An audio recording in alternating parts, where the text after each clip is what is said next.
Hello बच्चों, कैसे हो। आज फिर से उपस्थित हुआ हूँ नेक्स्ट टॉपिक लेकर, जिसका नाम है आवर्त चक्र। आवर्त चक्र बोलते हैं इसको। इसको रजोधर्म भी बोल देते हैं, मेंस्ट्रुअल साइकिल भी बोल देते हैं। ठीक है, तो इस ये क्या होता है, ये जो होता है ये लड़कियों के अंदर होता है जब वे उनका यौनारंभ शुरू हो जाता है। यौनारंभ वह होता है जिसमें जब अंडाणुओं का विकास होना शुरू हो जाता है। ठीक है, तो इसमें क्या होता है कि जो रजोदर्शन है, ठीक है, रजोदर्शन से पहले बता देते हैं ये आवर्त चक्र। इसमें क्या होता है, ये हर 28वें दिन होता है। ठीक है ना, 28 डेज का पीरियड होता है इसमें। ठीक है, समझ में आया। क्योंकि इसमें क्या होता है कि मादा के अंदर अंडाणुओं का निर्माण होता है। जब अंडाणुओं का निर्माण होता है तो उसके गर्भाशय में कुछ एक प्लाज्मा की परत होती है। ठीक है, जिसको प्लासेंटा बोलते हैं, उसकी परत होती है। वो परत मैंने आपको इससे पहले बता चुका है। वो परत बनती है। वो परत अगर मान लो उसके पास शुक्राणु नहीं आता है तो वो टूटने लग जाती है, और टूटने के बाद वो रक्त के रूप में शरीर से, योनि से बाहर आ जाती है। ठीक है, तो लेकिन अब ये किस उम्र में शुरू होता है, यौनारंभ में शुरू होता है। तो बता दिया मैंने, ये उम्र जो होती है 12 से लेके 13 साल की उम्र, 12 से 13 साल, 10 से 13 साल की उम्र तक भी हो सकता है। ठीक है, कि लड़कियों में शुरू हो जाता है। ठीक है, लेकिन जब ये शुरू होता है, जब फर्स्ट टाइम होता है, तो उसको क्या कहा जाता है बच्चों, उसको कहा जाता है रजो दर्शन। क्या कह देते हैं, रजो दर्शन कह देते हैं उसको। ठीक है, कि जब रजोधर्म प्रारंभ होता है, ये 10 से 12 बताया था, 12 से 14 साल की उम्र में स्टार्ट होता है ये रजो दर्शन। ठीक है, ये जो 12 से 14 साल की जो लड़कियां होती हैं उनमें स्टार्ट होता है। लेकिन इसका ये खत्म भी हो जाता है, बंद भी हो जाता है। ये बंद होता है लगभग 50 वर्ष की आयु में।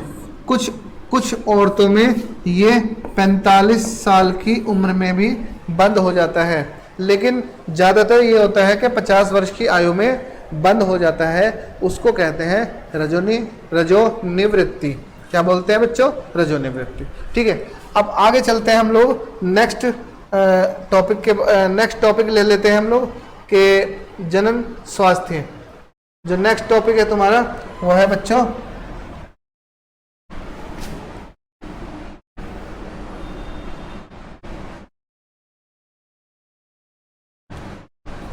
जनन स्वास्थ्य। बच्चों ये जो मैंने लिखे हुए हैं इनको ध्यानपूर्वक नोट कर लेना, क्योंकि इनके साथ आपको नोट्स नहीं सेंड किए जाएंगे, क्योंकि ये सब मैंने यहाँ पर लिख चुका है। ठीक है, कभी तुम ये सोचो कि नोट्स तो भेजे नहीं सर ने, कैसे करेंगे हम। ठीक है, तो मैं पहले ही बता देता हूँ कि मुझे पता है, आप लोग को पता है कि सर नोट्स भेज देते हैं, हम नोट्स में से अपना काम कर लेंगे और वीडियो समझ लेंगे। तो इसमें समझना भी है और नोट्स भी बनाने हैं इसी की। ठीक है, जनन स्वास्थ्य का क्या शाब्दिक अर्थ है, ठीक है ना। इसका अर्थ है बच्चों कि जनन से संबंधित सभी आयाम, जैसे शारीरिक, मानसिक, सामाजिक और व्यवहारिक रूप से स्वस्थ होना, ये स्वास्थ्य कहलाता है। ठीक है, ये स्वास्थ्य कहलाता है। कि और जो जनन स्वास्थ्य से रिलेटेड है कि भाई जो यौन क्रिया करते हैं उन वो जनन से रिलेटेड होती हैं, उनमें सभी जो कार्य होते हैं ये सब जनन स्वास्थ्य से रिलेटेड होते हैं। अभी आगे बताया जाएगा कि इनमें क्या क्या ऐसी चीज़ें होती हैं जो जनन स्वास्थ्य से रिलेटेड है। ठीक है, तो नेक्स्ट आता है, स्टार डाल के लिख लेना का, यौन क्रियाओं से स्वास्थ्य पर पड़ने वाले प्रभाव।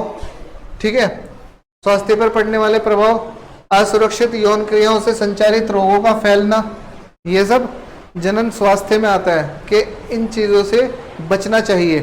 परिवार नियोजन से संबंधित समस्याएं, परिवार नियोजन क्या होता है ये भी नेक्स्ट भाग में आपको, जो कि लास्ट टॉपिक रहेगा, उसमें बताऊंगा आपको परिवार नियोजन होता क्या है। लेकिन उसमें एक चीज़ और आएगी परिवार नियोजन से पहले कि हमें इनसे बचने के लिए क्या उपाय करने चाहिए, ठीक है। जो बीमारियां जनन से रिलेटेड होती हैं, इनसे बचने के लिए क्या क्या उपाय हमारे पास अवेलेबल हैं, वो क्या क्या है, ठीक है। फिर अगला जो आता है वो है जनन स्वास्थ्य के प्रति जागरूकता, ठीक है। जनन स्वास्थ्य के प्रति जागरूकता, जैसे कि जननी मृत्यु, शिशु मृत्यु आदि में सुधार करना, जनन स्वास्थ्य से रिलेटेड है, ठीक है। ये तो रिलेटेड है। अब आगे बात करते हैं हम लोग कि जो लैंगिक परिपक्वता का लैंगिक परिपक्व हो जाते हैं, जब लड़का या लड़की लैंगिक रूप से परिपक्व हो जाता है, यानी कि यौवनारंभ शुरू हो जाता है, ठीक है। लड़कों में शुक्राणुओं का निर्माण और लड़कियों में अंडाणुओं का निर्माण होने लग जाता है, ठीक है। तो वही लैंगिक परिपक्वता कहलाती है, ठीक है। तो इसका मतलब यह है कि शरीर और मस्तिष्क जनन क्रिया अथवा गर्भधारण योग्य हो गए हैं, ठीक है।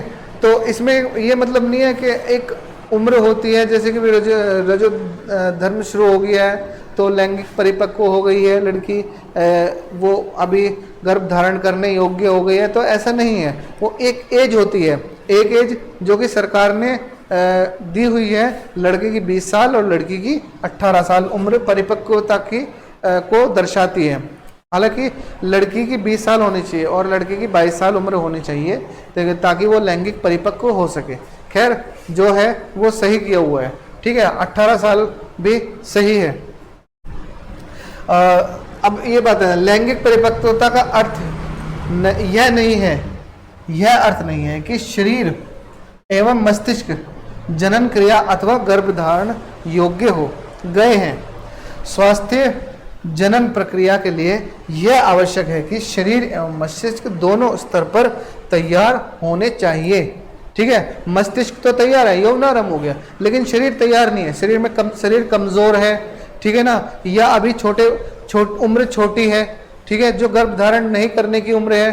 क्योंकि अगर वो गर्भधारण करने की उम्र में गर्भधारण कर लिया तो बहुत सारी बीमारियों को जन्म दे सकता है, ठीक है। इसलिए ये चीज़ें बहुत ध्यानपूर्वक रखनी चाहिए कि वो लैंगिक परिपक्वता या गर्भधारण करने योग्य होनी चाहिए, ठीक है।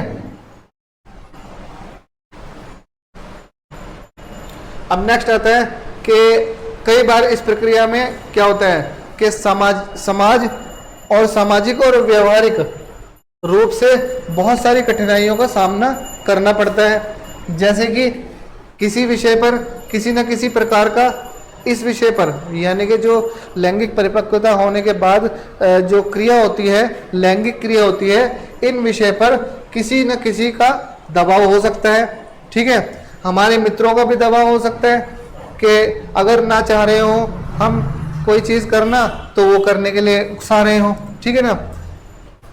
तीसरा है कि एक दबाव ये भी हो सकता है कि भाई हमें लड़की बच्चा चाहिए, जल्दी से जल्दी शादी कर दो, ठीक है ना, उम्र निकली जा रही है, जबकि उम्र एक होती है, ठीक है। इसमें लिखा है विवाह एवं संतानोत्पत्ति के लिए पारिवारिक दबाव भी हो सकता है, ठीक है, ये भी है। नेक्स्ट क्या प्रॉब्लम हो सकती है कि संतानोत्पत्ति से बचे रहने का सरकारी तंत्र की ओर से भी दबाव हो सकता है, ठीक है। सरकारी तंत्र की तरफ से भी दबाव हो सकता है, जैसे कि बहुत सारे होते हैं दबाव के आप अपनी नसें ब्लॉक करवा लीजिए, नसबंदी करा लीजिए, या गोली वगैरह खाने के लिए, ये भी दबाव हो सकते हैं, ठीक है।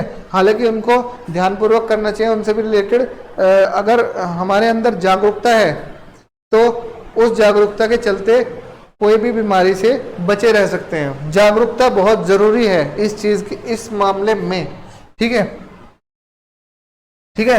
अब अगला जो आता है कि ऐसी समस्याओं से निपटने के लिए जनन स्वास्थ्य से संबंधित सरकार जानकारी या शिक्षा की आवश्यकता होती है, जो कि मैंने तुम्हें बता दिया कि उससे रिलेटेड हमें जागरूकता होनी चाहिए, शिक्षा से रिलेटेड पता होना चाहिए कि है क्या चीज, हमें किस टाइम पे हमें एक उम्र होती है कि इस टाइम पे विवाह हो जाएगा, तो हम अपने आप को संभाल सकते हैं और किसी बीमारी से बचा सकते हैं।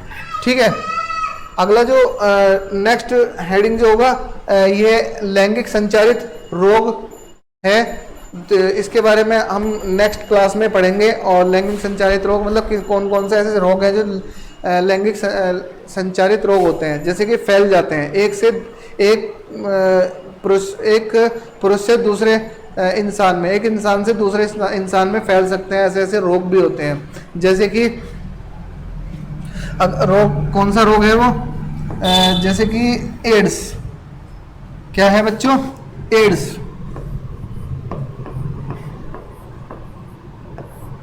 एड्स ऐसा लैंगिक संचारित रोग है जो बहुत ही खतरनाक रोग है और इसका कोई इलाज भी नहीं है। एड्स का फुल फॉर्म होता है बच्चों एक्वायर्ड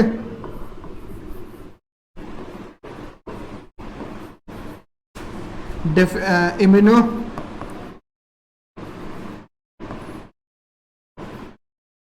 डेफिशिएंसी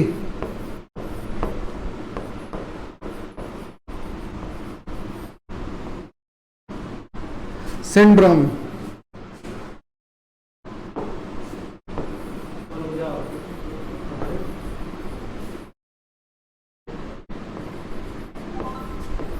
ठीक है, ये जो रोग है बच्चों, ये लैंगिक संचारित रोग है।